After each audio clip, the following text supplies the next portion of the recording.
जी शुक्राना गुरु जी, मेरी प्यारी संगत जी, गुरु जी का अनंतम अनंतम शुक्राना, लख लख बार शुक्राना, हर चीज का शुक्राना, दित्ते सुख का भी शुक्राना, दित्ते दुख का भी शुक्राना। संगत जी, गुरु जी इतना ब्लेस करते हैं, इतना ब्लेस करते हैं कि गुरु जी की ब्लेसिंग हमें हर रूप में मिलती है। संगत जी, गुरुजी नहीं कहते कि आप पूरे पूरे दिन पाठ करो, पूरे पूरे दिन मंत्र जाप करो। गुरुजी ऐसा कभी नहीं कहते। गुरुजी कहते हैं जो आपकी मन की भावना से पूजा होगी, चाहे वो 1 मिनट की हो, चाहे वो 2 मिनट की हो, वो पूरी होगी। शिव पुराण का पाठ करो। अगर तुम्हें पाठ करना ही है ना, तो शिव पुराण का पाठ करो। इससे तुम्हारी एक नहीं, पिछली 7 पीढ़ियां और आने वाली 7 पीढ़ियां सबको मैं ब्लेस कर दूंगा, क्योंकि इस पाठ में इतनी शक्ति है शिव पुराण के में। ये तुम्हें तुम्हारे अगर जहाज डूब भी चुका है ना संगत जी, उस जहाज को भी तरा के किनारे पे लगा देगा। शिव पुराण में इतनी शक्ति है, मैं दावे के साथ कह सकता हूं। क्योंकि कई लोग इसे नजरअंदाज करते हैं, इग्नोर करते हैं कि शिव पुराण ही तो है, सुन लेंगे, ये कर लेंगे, लेकिन शिव पुराण का महत्व नहीं जाना। जो पिशाच पिछले 15 साल से सजा भुगत रहा था, मात्र शिव पुराण के 2 अध्याय सुने थे उन्होंने नारद मुनि जी से मुंह के, सिर्फ 2 अध्याय। पिशाच ने सिर्फ 2 अध्याय सुने थे, 15,000 साल से वो तड़प रहा था वो बिंदुक पर्वत पे। उसके बाद उसे मुक्ति मिल गई थी संगत जी। ये शक्ति है शिव पुराण में। 30,000 साल की पूरी तपस्या को पूर्ण किया था पार्वती माँ की, शिव पुराण ने ही। तो संगत जी, हम क्यों नहीं इस चीज़ पे ध्यान देते? हम क्यों अपने अनुसार चलते हैं? अगर गुरु को माना है तो गुरु के दिखाए हुए रास्ते पे भी चलो, तभी गुरु जी आपका साथ दे पाएंगे। अगर आप अपने अनुसार चलोगे, हर चीज़ को इग्नोर करोगे कि शिव पुराण, जो संगत स्टार्टिंग डे से जुड़ी हुई है वो भी संगत इग्नोर करने लग गई है कि शिव पुराण ही तो चल रहा है। लेकिन शिव पुराण की शक्ति और महत्व का ध्यान दो। गुरु जी क्यों आपको ऐसी चीज़ें भेजेंगे जिसमें आपका टाइम वेस्ट हो? आप मुझे खुद बताओ, कि आपको लगता है गुरु जी को ये चीज़ें अच्छी लगेंगी कि आपका वो समय खराब करवाएं, आपको गलत चीज़ सुनवाएं? गुरु जी सिर्फ आपके लिए वो चीज़ बनाते हैं जो आपके लिए बनी है और जिसे सुनना अनिवार्य आपके जीवन के कल्याण के लिए। अगर आगे भी आपको अगर एक चीज़ इग्नोर करनी है, पाठ दोबारा से शुरू होने वाला है शिव पुराण का जल्दी, 7 से 8 के दिन, मुश्किल से 8 या 10 दिन लगेंगे। 1 मार्च से मे भी या 7 मार्च से दोबारा शिव पुराण शुरू होने वाली है और शाम को 5 बजे डेली वीडियो डलेगी। इस बार हम एक चीज़ करेंगे कि Shiv Puran part day 1, day 2, day 3, part 1, part 2, part 3 ऐसे डालेंगे, ताकि आपको चैनल पे शिव पुराण का पाठ रिकॉग्नाइज करने में आसानी हो। जय गुरु जी, शुक्राना गुरु जी। आज की ब्लेसिंग गुरु जी आपकी आने वाली 7 पीढ़ियों को, और जो आपकी 7 पीढ़ी जा चुकी है, जो 7 पीढ़ी में जो जा चुके हैं, उनके बीच में कुछ भी गड़बड़ हो, उन्हें ब्लेस करेंगे और उन्हें मुक्ति दिलाएंगे। तो संगत जी, पाठ को जरूर सुनना और अपनी हाजिरी लगाना। जय गुरु जी, शुक्राना गुरु जी। जय गुरु जी। पंचाक्षर मंत्र के जप तथा भगवान शिव के भजन पूजन की महिमा, अग्नि कार्य के लिए कुंड और वेदी आदि के संस्कार, एक शिव अग्नि की स्थापना, उसके संस्कार, होम, पूर्ण आहुति, भस्म के संग्रह एवं रक्षण की विधि तथा हवनांत में किए जाने वाले कृत्य का वर्णन। अपमन्यु कहते हैं कि यदुनन कोई बड़ा भारी पाप करके भी भक्ति भाव से पंचाक्षर मंत्र यदि देवेश्वर शिव का पूजन करे तो वह उस पाप से मुक्त हो जाता है। जो भक्ति भाव से पंचाक्षर मंत्र द्वारा एक ही बार शिव का पूजन कर लेता है, वह भी शिव पंत्र के गौरव व शिव धाम को चला जाता है। जो मूढ़ दुर्लभ मानव जन्म पाकर भगवान शिव की अर्चना नहीं करता, उसका वह जन्म निष्फल है, क्योंकि वह मोक्ष का साधक नहीं होता। जो दुर्लभ मानव जन्म पाकर पिनाक पानी महादेव जी की आराधना करते हैं, उन्हीं का जन्म सफल है और वे ही कृतार्थ एवं श्रेष्ठ मनुष्य हैं। जो भगवान शिव में की भक्ति में तत्पर रहते हैं, जिनका चित्त भगवान शिव के सामने परिणत होता है और जो सदा ही भगवान शिव के चिंतन में लगे रहते हैं, वे कभी दुख के भागी नहीं होते। मनोहर भवन, हाव भाव, विलास से विभूषित तरुणी स्त्रियां और जिसे पूर्ण तृप्ति हो जाए, इतना धन, ये सब भगवान शिव की आराधना के फल हैं। जो देवलोक में महान भोग और राज्य चाहते हैं, वे सदा भगवान शिव के चरणा अरविंदों का चिंतन करते हैं। सौभाग्य, कांति, मान, रूप, बल, त्याग, दया, भाव, शूरता और विषय में विख्याति, ये सब बातें भगवान शिव की पूजा करने वाले लोगों को ही सुलभ होती है। इसलिए जो अपना कल्याण चाहता है, उसे सब कुछ छोड़कर केवल भगवान शिव में मन लगा उसकी आराधना करनी चाहिए। जीवन बड़ी तेजी से जा रहा है, जवानी शीघ्रता से बीती जा रही है और रोग तीव्र गति से निकट आ रहा है। इसलिए सबको पिनाक पानी महादेव जी की पूजा करनी चाहिए जब तक मृत्यु नहीं आती, जब तक वृद्धावस्था का आक्रमण नहीं होता और जब तक इंद्रियों की शक्ति अक्षीण नहीं हो जाती, तब तक ही भगवान शंकर की आराधना कर लो। भगवान शिव की आराधना के समान कोई दूसरा धर्म तीनों लोकों में नहीं है। अब मैं अग्नि कार्य का वर्णन करूंगा। कुंड में स्थली पर वेदी में लोहे के हवन पात्र में या नूतन सुंदर मिट्टी के पात्र में विधि पूर्वक अग्नि की स्थापना करके उसका संस्कार करे। तत्पश्चात वहां महादेव जी की आराधना करके होम कर्म आरंभ करे। कुंड 2 या 1 हाथ लंबा चौड़ा होना चाहिए। वेदी को गोल या चौकोर बनाना चाहिए। साथ ही मंडल भी बनाना आवश्यक है। कुंड विस्तृत और गहरा होना चाहिए। उसके मध्य भाग में अष्टदल कमल अंकित करें। वह 2 या 4 अंगुल ऊंचा हो। कुंड के भीतर 2 बित्ते की ऊंचाई पर नाभि की स्थिति बताई गई है। मध्यमा अंगुली के मध्यम और उत्तम पूर्वों के बराबर मध्य भाग या कटी भाग जानना चाहिए। साधु पुरुष 24 अंगुल के बराबर 1 हाथ का परिमाण बताते हैं। कुंड की 3, 2 या 1 मेखला होनी चाहिए। इन मेखलाओं का इस तरह निर्माण करें जिससे कुंड की शोभा बढ़े। सुंदर और चिकनी योनि बनाए जिसकी आकृति पीपल के पत्ते की भांति अथवा हाथी के अधरोष्ठ के समान हो। कुंड के दक्षिण या पश्चिम भाग में मेखला के बीचों बीच सुंदर योनि का निर्माण करना चाहिए जो मेखला से कुछ नीची हो। उसका अगर भाग कुंड की ओर हो और वह मेखला को कुछ छोड़कर बनाई गई ही हो। वेदी के लिए ऊंचाई का कोई नियम नहीं है। वह मिट्टी या बालू की होनी चाहिए। गाय के गोबर या जल से मंडल बनाना चाहिए। पात्र का परिणाम नहीं बताया गया है। कुंड और मिट्टी की वेदी को गोबर और जल से लीपना चाहिए। पात्र को धोकर तपाए तथा अन्य वस्तुओं का जल से प्रोक्षण करें। अपने अपने गृह सूत्र में बताई हुई विधि के अनुसार कुंड में और वेदी पर उल्लेखन करें। रेखाओं पर से मृत्तिका लेकर ईशान कोण में फेंक दें। फिर अग्नि के उस आसन का कुशों अथवा पुष्पों द्वारा जल से प्रोक्षण करें। पश्चात पूजन और हवन के लिए सब प्रकार के द्रव्यों का संग्रह करें। धोने योग्य वस्तुओं को धोकर प्रोक्षणी के जल से इसका प्रोक्षण करके उन्हें शुद्ध कर ले। इसके बाद सूर्यकांत मणि से प्रकट काष्ठ से उत्पन्न क्षत्रिय की अग्निशाला में संचित अथवा दूसरी किसी उत्तम अग्नि को आधार सहित ले आए। उसे कुंड अथवा वेदी के ऊपर 3 बार प्रदक्षिणी क्रम से घुमाकर अग्नि बीज रम का उच्चारण करके उस अग्नि को उक्त कुंड या वेदी के आसन पर स्थापित कर दे। कुंड में स्थापित करना हो तो योनि मार्ग से अग्नि का आदान करें और वेदी पर अपने सामने की ओर अग्नि की स्थापना करें। योनि प्रदेश के पास स्थित विद्वान पुरुष समस्त कुंड को अग्नि से संयुक्त करे। साथ ही यह भावना करे कि अपनी नाभि के भीतर जो अग्निदेव विराजमान है वे ही नाभि रंध्र से चिंगारी के रूप में निकलकर बाह्य अग्नि में मंडलाकार होकर लीन हुए हैं। अग्नि पर समिधा रखने से लेकर घी के संस्कार पर्यंत सारा कार्य मंत्रक पुरुष अपने गुह्य सूत्र में बताए हुए कर्म से मूल मंत्र द्वारा संपन्न करें। तदंतर शिव मूर्ति की पूजा करके दक्षिण सपार्श्व में मंत्र न्यास करें और धृत में धेनु मुद्रा का प्रदर्शन करें। शत्रुक और शत्रुआ ये दोनों धातु के बने हुए हों तो ग्रहण करने योग्य हैं, परंतु काशी लोहे और शीशे के बने हुए शत्रुक श्रुवा को नहीं ग्रहण करना चाहिए। अथवा यज्ञ संबंधी काष्ठ के बने हुए शत्रुक श्रुवा ग्राह्य है।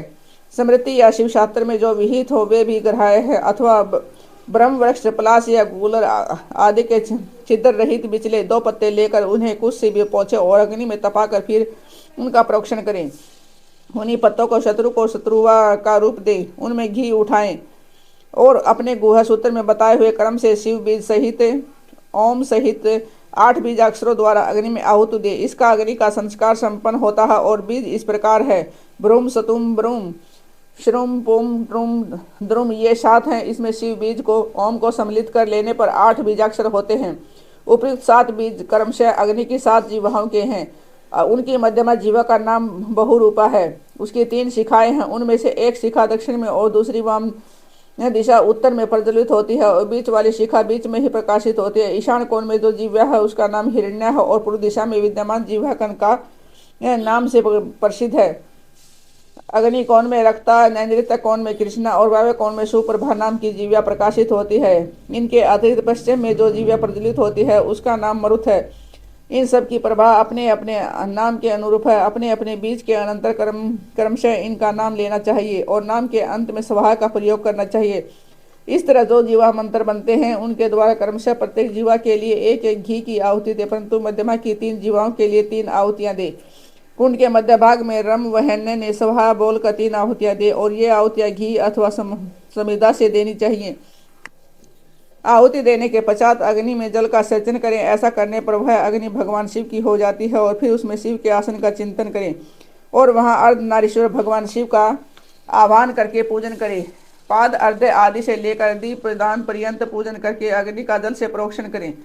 तत्पश्चात समिधाओं की आहुति देवे समिधाएं पलाश की या गूलर आदि दूसरे यज्ञ वृक्ष की होनी चाहिए, उनकी लंबाई 12 अंगुल की हो, समिधाएं टेढ़ी न हो, सवता सूखी हुई भी न हो, उनके छिलके न उतरे हों और न ही उन पर किसी प्रकार की चोट न हो। सब संविधाएं एक जैसी होनी चाहिए। 10 उंगल लंबी संविधाएं भी हवन के लिए विहित हैं। इनकी मोटाई कनिष्का की उंगली के समान होनी चाहिए या परादेश मात्र अंगूठे से लेकर तर्जनी पर्यंत लंबी संविधाएं उपयोग में लानी चाहिए। यदि उपयुक्त संविधाएं न मिले तो जो मिल सके उन सब का ही हवन करना चाहिए। संविदा हवन के बाद घी की आहुति दे। घी की धारा दुर्वादल के समान पतली और 4 अंगुल लंबी हो। इसके बाद अन्न की आहुति देनी चाहिए, जिसका प्रत्येक ग्रास 16-16 मासे के बराबर हो। लावा, सरसों, जौ और तिल, इन सब में घी मिलाकर यथासंभव भक्ष्य लोह और चौसे आदि का मिश्रण कहे तथा इन सब की यथाशक्ति 10, 5 या 3 आहुतियां दे अथवा एक ही आहुति दे। सुरुष्वा से, समिधा से, शत्रुक से तथा हाथ से आहुति देनी चाहिए। उसमें भी दिव्य तीर्थ से तथा ऋषि तीर्थ से आहुति देने का विधान है। यदि उपयुक्त सभी द्रव्य न मिले तो किसी एक ही द्रव्य से श्रद्धापूर्वक आहुति देनी चाहिए। प्रायश्चित के लिए मंत्र से अभिमंत्रित करके 3 आहुतियां दे। फिर होमा वशिष्ठ धृत से शत्रु को भर करे, उसके अग्रभाग में फूल रखकर उसे द्रव्य सहित अधोमुख सुरसुआ से ढक दे। इसके बाद खड़ा हो उसे अंजलि में लेकर ओम नमः शिवाय वोषट का उच्चारण करके जो के तुल्य घी की धारा की आहुति दे। इस प्रकार पूर्ण आहुति करके अग्नि में पूर्ववत जल का छींटा दे। तत्पश्चात देवेश्वर शिव का विसर्जन करके अग्नि की रक्षा करे। फिर अग्नि का भी विसर्जन करके भावना द्वारा नाभि में स्थापित करके नित्य यजन करे। अथवा शिव शास्त्र में बताई हुई पद्धति के अनुसार वागीश्वरी के गर्भ से प्रकट हुए अग्निदेव को लाकर विधिवत संस्कार करके उसका पूजन करे। फिर समाधि का आधान करके सब ओर से परिधियों का निर्माण करे। इसके बाद वहां 2-2 पात्र रखकर शिव का यजन करके प्रोक्षणी पात्र का शोधन करे। उस पात्र से जल से पूर्वोक्त वस्तुओं का प्रोक्षण करके जल से भरे हुए परिणीता पात्र को ईशान कोण में रखे। घी के संस्कार तक का सारा कार्य करके शत्रुक और शत्रुस्वाम शोधन करे। तदनंतर पिता शिव द्वारा माता वागीश्वरी का गर्भाधान पुंसवन और सीमंतों ने संस्कार करके प्रत्येक संस्कार के निमित्त पृथक पृथक आहुति दे और गर्भ से अग्नि के उत्पन्न होने की भावना करे। उनके 3 पैर, 7 हाथ, 4 सिंह और 2 मस्तक है। मधु के समान पिंगल वर्ण वाले 3 नेत्र हैं। सिर पर जटा, जूट और चंद्रमा का मुकुट है। उनकी अंग कांति लाल है। लाल रंग के ही वस्त्र, चंदन माला और आभूषण उनकी शोभा बढ़ाते हैं। सब लक्षणों से संपन्न यज्ञोपवीत धारी तथा त्रिगुण मेखला से युक्त है। उनके हर दाएं हाथों में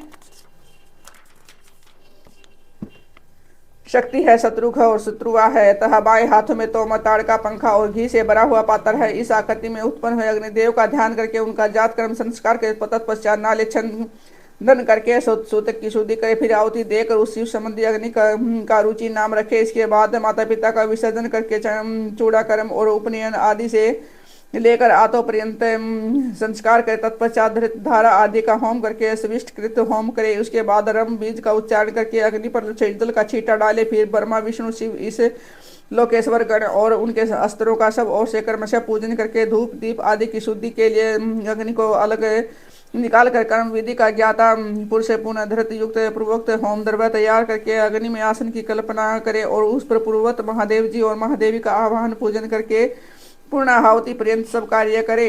अथवा अपने आश्रम के लिए शास्त्र विहित अग्निहोत्र कर्म करके उसे भगवान शिव को समर्पित करे। शिवाश्रम में पुरुष इन 5 सब बातों को समझकर होम कर्म करे। इसके लिए कोई दूसरी विधि नहीं है। शिवा अग्नि का भस्म संग्रहणीय है। अग्निहोत्र कर्म का भस्म भी संग्रह करने के योग्य है। वैवाहिक अग्नि का भस्म भी जो परिपक्व, पवित्र एवं सुगंधित है संग्रह करके रखना चाहिए। कपिला गाय का गोबर है जो गिरते समय आकाश में ही दोनों हाथों पर रोक लिया गया हो, उत्तम माना गया है। यदि वह अधिक गीला व अधिक कड़ा न हो, दुर्गंध युक्त और सूखा हुआ न हो, अच्छा माना गया है। यदि वह पृथ्वी पर गिर गया हो और उसमें से ऊपर और नीचे के हिस्से को त्याग कर बीच का हिस्सा भाग ले, उस गोबर का पिंड बनाकर उसे शिवाग्नि आदि में मूल मंत्र के उच्चारण पूर्वक छोड़ दें।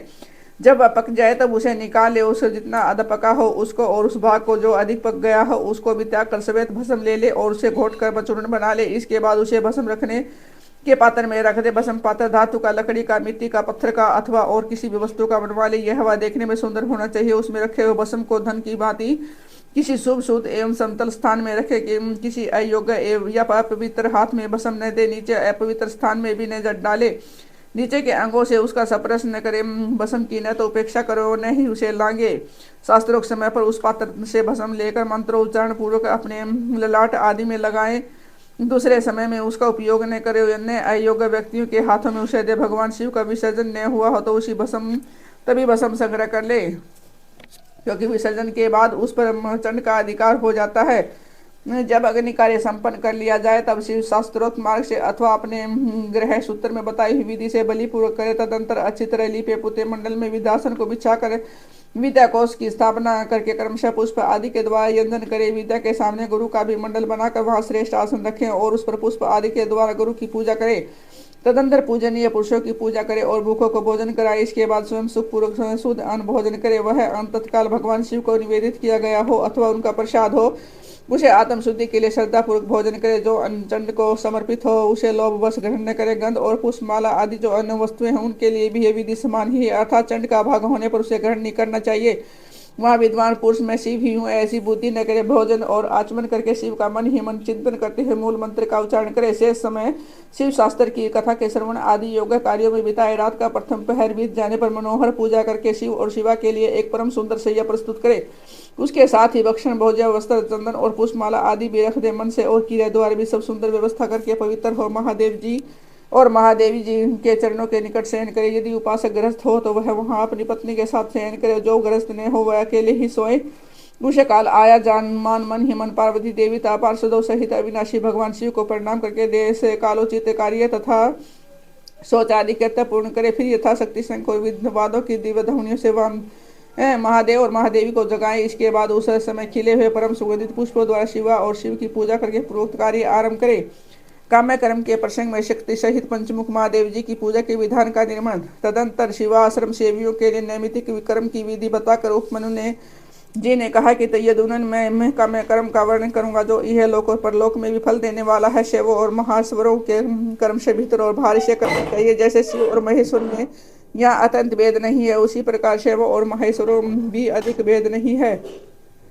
जो मनुष्य शिव के आश्रित रहकर ज्ञान यज्ञ में तत्पर होते हैं वे सब कहलाते हैं, और जो शिवाश्रित भक्त भूतल पर कर्म यज्ञ में संलग्न होते हैं वे महान ईश्वर का यजन करने के कारण महेश्वर कहे गए हैं। इसलिए ज्ञान योगी सेवों को अपने कोई बात ना भीतर भगवान द्वारा कर्म का अनुष्ठान करना चाहिए और कर्म नारायण महेश्वरों को बाहर भी द्रव्य तथा उपकरणों द्वारा उसका संपादन करना चाहिए। आगे बताए जाने वाले कर्म के प्रयोग में उनके लिए कोई भेद नहीं है। गंध वर्ण और रस आदि के द्वारा विधि पूर्वक भूमि की परीक्षा करके मनो अभिलिषित स्थान पर आकाश में चंद्रमा चांद दे और स्थान को भली भांति लीप पोत कर दर्पण के समान सबस बना ले। तत्पश्चात शास्त्रोक्त मार्ग से वहां पहले पूर्व दिशा की कल्पना करे। उस दिशा में 1 या 2 हाथ का मंडल बनाए। उस मंडल में सुंदर अष्टदल कमल अंकित करे। कमल में कर्णिका भी होनी चाहिए। यथा संभव संचित रतन और शूर्ण आदि के चूर्ण से इसका निर्माण करे। यह अत्यंत शोभायमान और 5 आवरणों से युक्त हो।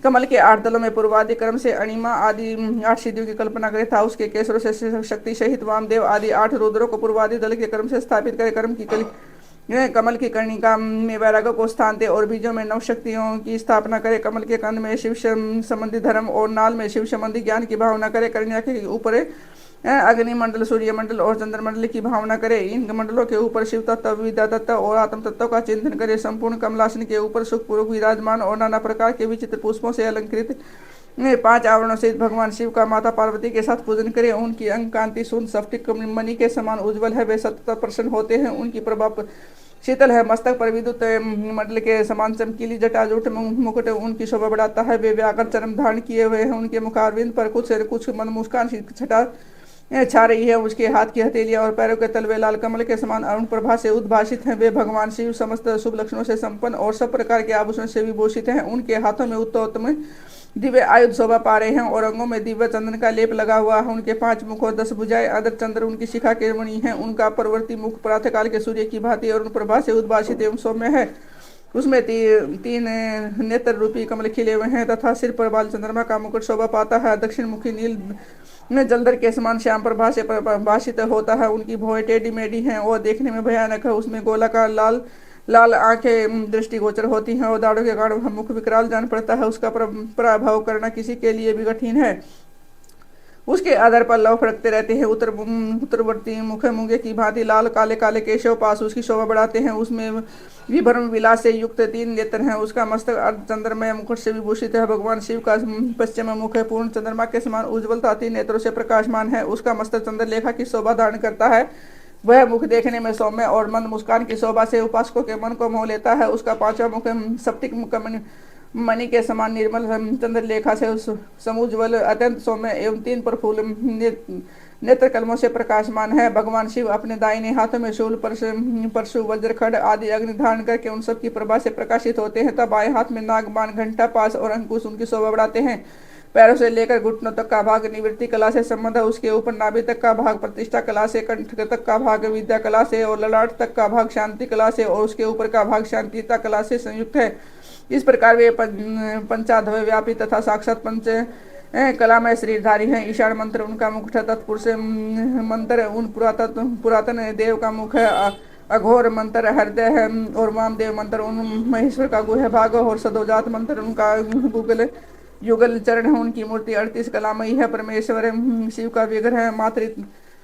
मातृका वर्णमालामय पंच ब्रह्म ईशान सर्व विद्या नाम आदि 5 मंत्रमय, प्रणवमय तथा हंस शक्ति से संपन्न है। इच्छा शक्ति उनके अंक में आरूढ़ है। ज्ञान शक्ति दक्षिणी भाग में है तथा क्रिया शक्ति वाम भाग में विराजमान है। ये त्रितत्वमय है, अर्थात आत्म तत्व, विद्या तत्व और शिव तत्व उनके स्वरूप है। ये सदा शिव साक्षात विद्या मूर्ति है। इस प्रकार उनका ध्यान करना चाहिए।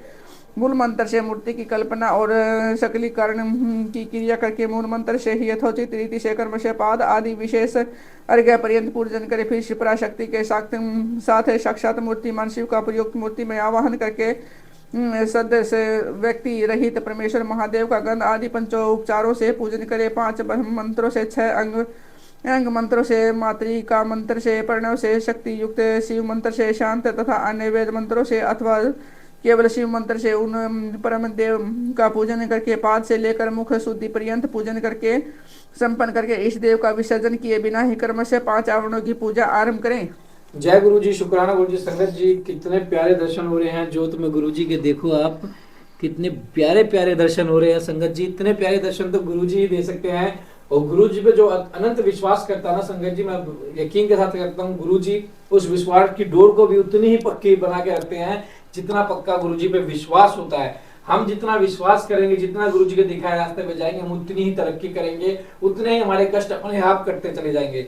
जय गुरु जी, शुक्राना गुरु जी। पाठ में अपनी हाजिरी जरूर लगाएं, प्यारा सा कमेंट करके। जय गुरु जी, शुक्राना गुरु जी। हर पाठ को सुने। संगत जी, मैं फिर बार बार बोल रहा हूँ, यह है गुरु जी एक ऐसी ब्लेसिंग दे रहे हैं जिस ब्लेसिंग का कोई आप यकीन भी नहीं मान सकता, आपको उम्मीद भी नहीं होगी कितनी बड़ी ब्लेसिंग है ये। जय गुरु जी, शुक्राना गुरु जी।